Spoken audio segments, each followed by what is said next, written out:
জাকের পার্টির মহামান্য চেয়ারম্যান মহোদয়ের হুকুমে বাংলাদেশের প্রত্যেকটি ইউনিয়ন ভিত্তিক জনসভার তারই ধারাবাহিকতায় আজকে আমরা উপস্থিত হয়েছি। শেরপুরের একটি ইউনিয়নে এই জনসভার প্রধান অতিথি এবং জাকের পার্টির সকল সহযোগী সংগঠনের নেতৃবৃন্দদের প্রতি আমার সালাম। আসসালামু আলাইকুম ওয়া রাহমাতুল্লাহ।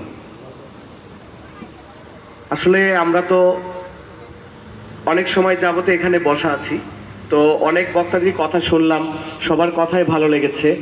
তার মধ্যে আমার শ্রদ্ধেয় দাদা মন্টু দাদা একটি ভক্তফোন থেকে একটি কথা বলেছে, ধর্ম যার যার আর উৎসব কিন্তু সবার।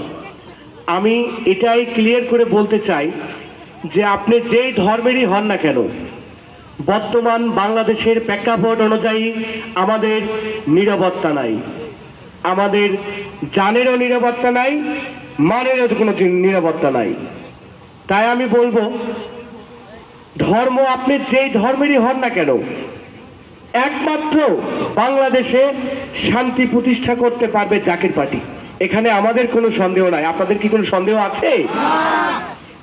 তো আমি আহ্বান করব, হৃদয় থেকে ভালোবাসা দিয়ে সবাইকে আমি আঁকড়ে রাখার জন্য চেষ্টা করব। আমরা সবাই চেষ্টা করব আমরা যেন সবাই জাকের পার্টির পতাকার তলে একতাবদ্ধ হতে পারি। বিশ্ব আলী খাজা ফরিদপুরি কাবলাজান হুজুর পাক জমানে বলে গেছেন, একতার বলে হও বলিয়ান, উড়িবে তবে আকাশে বিজয় নিশান।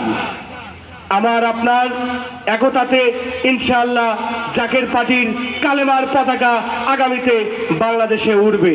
ভুল না করি, 500 টাকার বিনিময়ে ভোটের সময় আমরা অস্তিত্বকে বিক্রি করে দিই, ঠিক কিনা? 500 টাকা দিলে আমরা ভোটটা যাকে যাই টাকাটা দিল তার কাছে দিয়ে দিচ্ছি। কিন্তু একটাবার কি আমরা ভেবে দেখেছি 500 টাকা নিলাম, 5 মিনিট চলবে না ভাই। 5 মিনিট আপনি 500 টাকা দিয়ে বাংলাদেশে টিকে থাকতে পারবেন না। লক্ষ লক্ষ টাকা ইনকাম করেন, তারপরেও শান্তি নাই। আপনি 500 টাকাতে শান্তি পাবেন না। আমি সকলের কাছে বিনীত অনুরোধ করছি, আপনারা এই ভুলগুলো আর জীবনে কখনো করবেন না। একটাবার আপনি 500 টাকার বিনিময়ে অসাধু একটি লোককে আপনারা ভোট দিয়ে জয়যুক্ত করে সিংহাসনে বসায় দিলেন, আপনাকে রক্ষা করবে কে? সেই রক্ষা করার মানুষ কিন্তু বাংলাদেশে নাই। এটা কিন্তু আমরা ভুলে গেলে চলবে না। বাংলাদেশের চোখ কান খুলে দেখুন, ডানে তাকান, বামে তাকান, সামনে তাকান, পিছনে তাকান, যেদিকে তাকাবেন শুধু ভক্ষণ করতে চায় মানুষ আপনাদেরকে আর আমাদেরকে, কিন্তু রক্ষা করার দায়িত্ব কেউ নিতে চায় না।